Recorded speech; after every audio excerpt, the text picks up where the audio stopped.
let's just get right to it. If your viewers are leaving your videos early, it's not because your content is bad. It's because you, like almost every other creator out there, are fundamentally misunderstanding their relationship with time, and we're going to break down what that really means. This right here, this is the mental switch you have to flip. Viewer retention isn't some kind of mysterious art form. It's the science of time design. Your audience is constantly, second by second, running a little calculation in their head. Is this worth it? Is this worth my time? And if the answer is no, even for just a moment, poof, they're gone.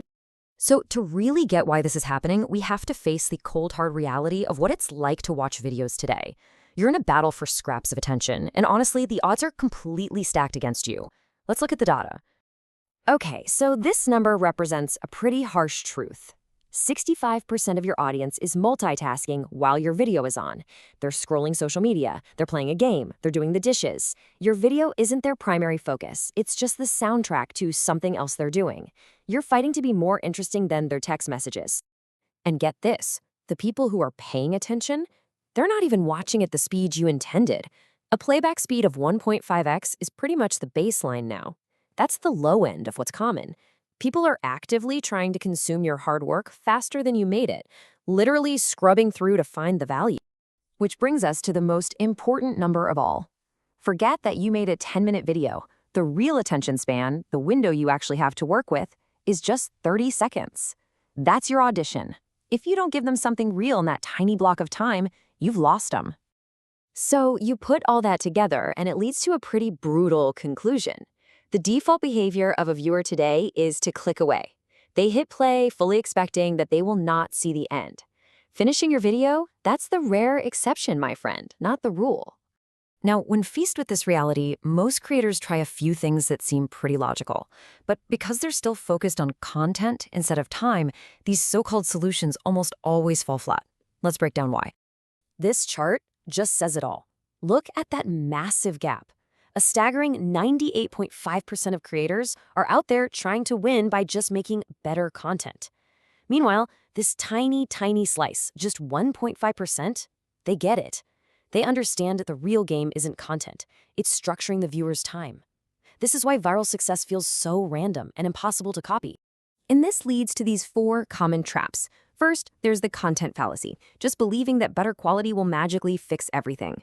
Second is empty shortening. You cut the length, but you don't increase the value per second, so it's just shorter and weaker. Third, completion rate obsession, where you're worried about the 10% who finish and ignoring the 70% who left in the first minute. And finally, random hooks, just throwing new intros at the wall and hoping something sticks, which just confuses everybody, including the algorithm. Okay, enough about the problem. How do we actually fix this? Well, the first solution is a complete shift in how you think. It's called time density design. You stop thinking of your video as one long story, and you start treating it as a series of bite-sized, high-value blocks of time. So what does that mean in practice? It's simple. Every 30 seconds, the viewer has to get something tangible, a payload, one new piece of information, and one quick conclusion from it. No more slow, meandering intros, no long build-ups, just a constant, predictable rhythm of value right from second one. And here's exactly how you do it. First, you literally take your script and break it into 30-second chunks. Second, you make sure each and every one of those chunks has that info plus conclusion formula. Third, you get your narration nice and brisk, a steady 220 to 250 words per minute. And finally, you get ruthless with dead air. Any pause over 2 seconds, it's gone. This creates a pace that commands attention. And you'll know it's working when you see these numbers. The drop-off in retention between any two 30-second chunks should be less than 5%. You'll also want to see the average playback speed increase. That's a great sign. It means people are leaning in, not skipping ahead. And that huge dropout in the first minute, you'll see it fall below 15%. Now for solution number 2. This one builds right on top of the first, and it's designed to respect that audience we talked about, the majority who, let's be honest, are gonna leave before you get to your grand finale. This is called a midpoint conclusion, and it means you completely flip the traditional script. Instead of saving the big reveal for the end, you give it away up front.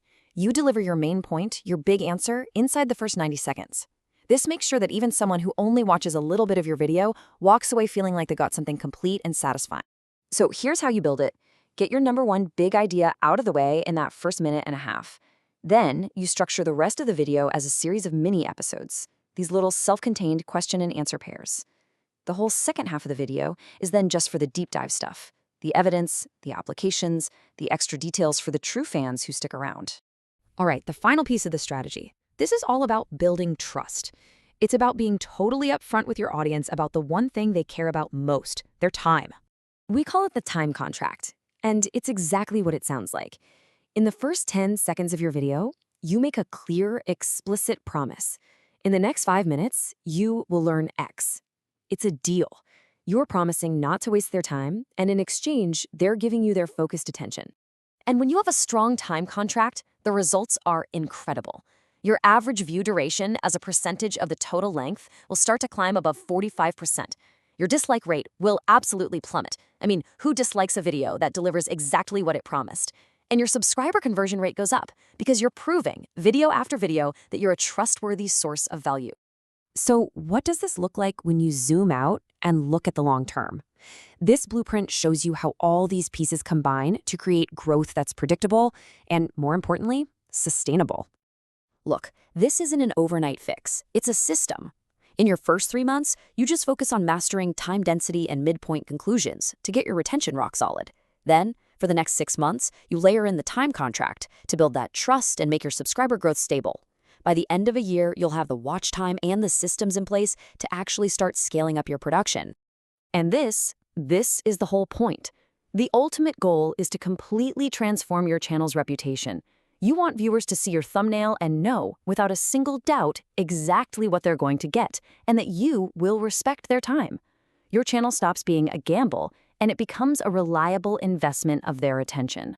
The second you stop chasing some magical idea of virality and start designing for time, your success is no longer an accident. It becomes an engineered outcome. Your views are no longer just a coincidence. They are the result of a solid, intentional structure. So you have to ask yourself a question. Are you just a content creator, making stuff and hoping people like it? Or are you a time architect, deliberately designing an experience that respects your viewer's most valuable asset? The answer to that question will define the entire future of your channel.